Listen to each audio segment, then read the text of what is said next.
Hello friends, Munmun কিচেনে তোমাদের সবাইকে স্বাগত। তো বাই দ্য ওয়ে, আমি মুনমুন প্রতিদিনের মতো দেখো আবার একটা নতুন রেসিপি নিয়ে হাজির।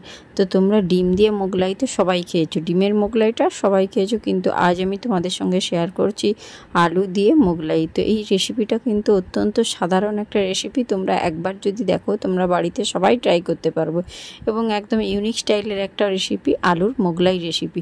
তো একবার হলো আমার এই রেসিপিটা ট্রাই করো এবং বাচ্চা বড় দেখবে সবাই কিন্তু খুব মজা করে খাবে। তো দেখো, প্রথমে এই রেসিপিটা করার জন্য একটা পাত্র নিয়েছি আর এর মধ্যে নিয়ে নিচ্ছি 1 কাপ মতো ময়দা। তো ময়দাটা দেখো তোমরা পরিবারের সদস্য সংখ্যা অনুযায়ী বাড়িয়ে বা কমিয়ে নিবে। তো আমি এখানে 1 কাপ ময়দা নিয়েছি আর এর মধ্যে নিয়ে নিচ্ছি দেখো স্বাদ মতো লবণ। আর লবণটা দেওয়ার পর খুব ভালো করে কিন্তু একটা হাতার সাহায্যে দেখো মিশিয়ে নিচ্ছি লবণটা, শুকনো অবস্থাতেই কিন্তু লবণটা মিশিয়ে নিতে হবে। আর এবারে দেখো এর মধ্যে দিয়ে দিলাম ময়ম, তার জন্য দিয়ে দিলাম রিফাইন তেল।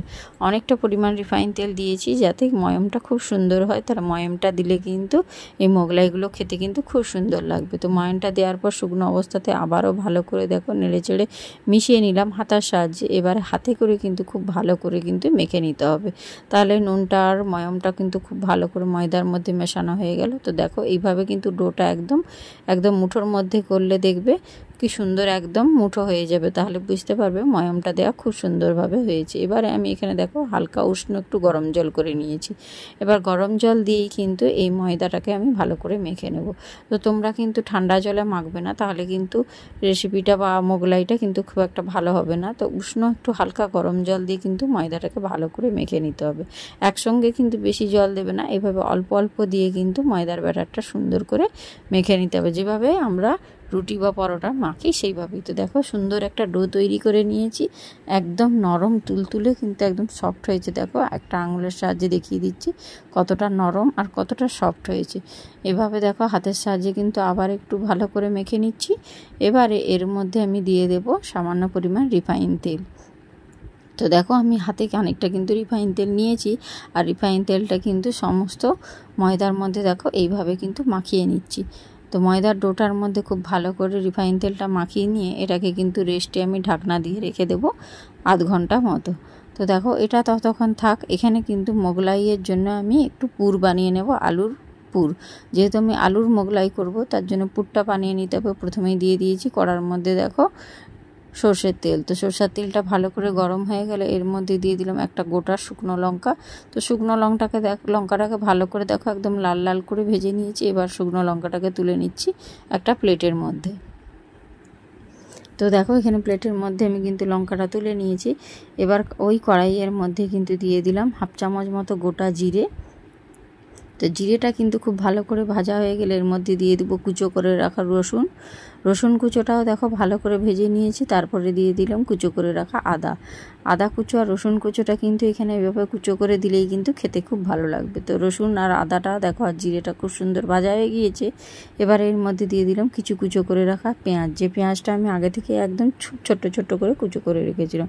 তো পেঁয়াজটা দিয়েও কিন্তু আবারও ভালো করে নেড়ে চেড়ে কিন্তু খুব সুন্দরভাবে ভেজে নিচ্ছি। তো এই পর্যায়ে দেখতেই পাচ্ছ আদা রসুন আর জিরে আর পেঁয়াজটা সুন্দর ভাজা হয়ে গিয়েছে। এটাকেও কিন্তু একদম প্লেটের মধ্যে তুলে আমি রেখে দিচ্ছি। তো দেখো সম্পূর্ণ কিন্তু পেঁয়াজটা আমার তোলা হয়ে গিয়েছে, দেখিয়ে দিলাম। এবারে এটাকে কিন্তু একটু ঠান্ডা করে নিয়েছি। এখানে লঙ্কা আর পেঁয়াজটা নিয়ে নিয়েছি ভেজে রাখা, আদা রসুন পেঁয়াজ, আর এখানে নিয়ে নিচ্ছি কিছু সেদ্ধ আলু, যেটা আমি আগে থেকেই সেদ্ধ করে রেখেছিলাম। সেই সেদ্ধ আলুটাও কিন্তু আমি এখানে নিয়ে নিলাম। এবারে একটা হাতের সাহায্যে কিন্তু আলুটাকে খুব সুন্দর করে আগে মেখে নেব। আর আলুর মাখাতে যেন কোথাও কোনো অংশে যেন আলুটা গোটা না থাকে সেদিকে কিন্তু খুব লক্ষ্য রাখতে হবে। খুব সুন্দর করে কিন্তু আলুটাকে আমি প্রথমে হাতের সাহায্যে মেখে নিচ্ছি। তো আলুটা মাখা হয়ে গেলে এখানে দেখো রয়েছে যে শুকনো লঙ্কাটা, সেই শুকনো লঙ্কাটার মধ্যে দেখো আমি এখানে একটু দিয়ে দেব সামান্য পরিমাণ লবণ। লবণটা দেওয়ার পর কিন্তু খুব ভালো করে আগে শুকনো লঙ্কাটাকে মেখে নিতে হবে। ভালো করে হাতের সাহায্যে দেখো শুকনো লঙ্কাটাকে একদম সুন্দর করে মেখে নিয়ে কিন্তু এবারে আলুর মধ্যে কিন্তু আমি এই নুন আর লঙ্কাটা মাখিয়ে দিলাম আর ভেজে রাখা দেখো আদা রসুন আর পেঁয়াজটাও কিন্তু এর মধ্যে দিয়ে দিলাম। দিয়ে খুব ভালো করে দেখো সুন্দর করে মেখে নিচ্ছি, দিয়ে পুরটা কিন্তু তৈরি করে নিচ্ছি। এইভাবে একবার হলেও এই মোগলাইটা বানিয়ে দেখো, আলুর মোগলাইটা খেতে কিন্তু খুব সুন্দর লাগে আর ছোট বড় কিন্তু সবাই মজা করে খাবে। বাইরে থেকে থেকে কিন্তু কোনো চপ সিঙ্গাড়া খেতে একদম বাচ্চারা আবদার করবে না। তোমরা যদি বাড়িতে এইভাবেই বানিয়ে দাও। সুন্দরভাবে মাখা হয়ে গিয়েছে। আর এখানে দেখো ময়দাটা ততক্ষণ আধ ঘন্টা হয়ে গিয়েছে, রেস্টে রেখেছিলাম। দেখো কতটা সুন্দর আর কতটা সফট হয়েছে। এবারে আবার একবার আমি হাতের সাহায্যে খুব ভালো করে আরেকবার মেখে নিচ্ছি, যাতে একদম সুন্দর সফট হয়। তো মাখাটা আমার কমপ্লিট হয়ে গিয়েছে। এবারে দেখো আমি এখানে একদম গোল গোল করে নেচি কেটে নেব। এইভাবে কিন্তু হাতের সাহায্যে কিন্তু নেচিটা কেটে নিতে হবে। দেখো আমি কিভাবে করছি, এভাবে হাতের সাহায্যে ঘুরিয়ে ঘুরিয়ে কিন্তু আমি এখানে 4টে মতো নেচি কাটবো, এবং নেচিগুলো খুব বড় বড় করে কাটতে হবে, যেহেতু একটা মোগলাই হবে। তার জন্য এখানে দেখো 4টে বড় বড় সাইজের আমি কিন্তু লেচি কেটেছি। আর এটাকে দেখো হাতের সাহায্যে কিন্তু সুন্দর করে একটা শেপ দিয়ে দিচ্ছি। এইভাবে হাতের তালুতে রেখে যেভাবে তোমরা রুটি বা পরোটার সময় শেপটা দাও, সেই রকমই শেপটা তোমরা দিও। দেখো কত সুন্দর হয়েছে। এবারে এখানে দেখো একটা বেলুন চাকি নিয়েছি, আর সেই বেলুন চাকির মধ্যে দেখো খুব ভালোভাবে কিন্তু আমি হাতের সাহায্যে আগে রাউন্ড করে নেব। প্রথমে দেখো এইভাবে তোমরা একটু তেল দেওয়া ভালো করে রাউন্ড করে, এবারে কিন্তু একটা বেলুন চাকি দিয়ে ভালো করে বেলে কিন্তু সুন্দরভাবে গোল করে নিতে হবে। একদম কিন্তু সুন্দরভাবে পুরো বেলুন চাকি জুড়ে কিন্তু আমি গোল করে নিয়েছি। এবারে দেখো এটাকে কিন্তু মাঝ বরাবর কাট লাগাবো একটা ছুরির সাহায্যে। কিন্তু দেখো মধ্যিখানে দুটো কাট দিলাম, আর অপর সাইডেও দেখো একই রকমভাবে কাট দিয়ে দিলাম। এবারে যে পুরটা আমি রেডি করে রেখেছিলাম সেটা কিন্তু চামচের সাহায্যে ঠিক মিডিল পোর্শনটা আমি দিয়ে দিলাম। এইভাবে কিন্তু মোড়াটা কিন্তু তোমাদেরকে খুব ভালো করে দেখতে হবে, তাহলে কিন্তু তোমরা বুঝতে পারবে যে আমি কিভাবে করছি। আর দুটো সাইডটা দেখো এইভাবে মুড়ে দেবে, আর ধারের যে অংশটা আছে ওটাকেও ঠিক একই রকম ওর উপরে ফোল্ড করে দেবে। ফোল্ড করে কিন্তু ওটাকে অপর সাইডে ঘুরিয়ে নিতে হবে খুব সাবধানে। দিয়ে ঘুরিয়ে নিয়ে এই দুটো সাইড কিন্তু এইভাবে মুড়ে দিতে হবে। হয়ে গেল আমাদের মোগলাই মোড়া। তো এইভাবে দেখো একদম ছোট্ট করে কত সুন্দর করে আলুর মোগলাই মোড়াটা হয়েছে। এইভাবে কিন্তু তোমরা মুড়ে নেবে, তাহলে কিন্তু খুব সুন্দর হবে খেতে। তো দেখো আরেকবার আমি আরেকটা তোমাদের সুবিধার্থে দেখিয়ে দিচ্ছি। প্রথমে হাতের সাহায্যে কিন্তু একদম একটু গোল শেপ নিয়ে নিলাম তেল দিয়ে, তারপরে দেখো বেলুন চাকি দিয়ে খুব সুন্দর করে বেলে নিচ্ছি একদম গোল করে। পুরো বেলুন চাকি জুড়ে কিন্তু একদম সুন্দর করে বেলে নিচ্ছি। তো এখানে দেখো বেলাটা হয়ে গিয়েছে। আবার ছুরির সাহায্যে দেখো মাঝ বরাবর দুটো সাইডে কিন্তু আমি কাট লাগিয়ে দিলাম, আর মিডিলে আমি দিয়ে দিচ্ছি যে পুরটা, আলুর পুরটা আমি তৈরি করে রেখেছিলাম, সুন্দর করে শেপ দিয়ে দিলাম। আর দুটো সাইড দেখো একই রকমভাবে সেইভাবেই মুড়ে নিচ্ছি। পদ্ধতিটা কিন্তু একই রকম, শুধু তোমাদের বোঝার সুবিধার্থে আমি আবার একটা দেখিয়ে দিচ্ছি। মোড়াটা কিন্তু ঠিক এইভাবে মুড়ে নিতে হবে, তাহলে দেখবে মোগলাইগুলো খুব সুন্দর হবে। আর দুটো সাইড মুড়ে নিলাম, হয়ে গেল আমার রেডি। খুব সুন্দর, কিন্তু সহজেই তোমরা বাড়িতে এইভাবে করে নিতে পারবে। অসাধারণ কিন্তু হয় এই মোগলাইগুলো। তো এখানে দেখো একই রকমভাবে আমি 4টে মোগলাই মুড়ে নিয়েছি। এবারে দেখো কত সুন্দর হয়েছে না বন্ধুরা। এবারে আমি কিন্তু গ্যাসের উপর একটা কড়াই বসিয়ে দিয়ে তার মধ্যে দিয়ে দেবো রিফাইন তেল। তো দেখো এখানে গ্যাসের মধ্যে কড়াই বসিয়ে দিয়ে দিয়েছি রিফাইন তেল। তেলটা কিন্তু খুব ভালো করে বন্ধুরা গরম করতে হবে।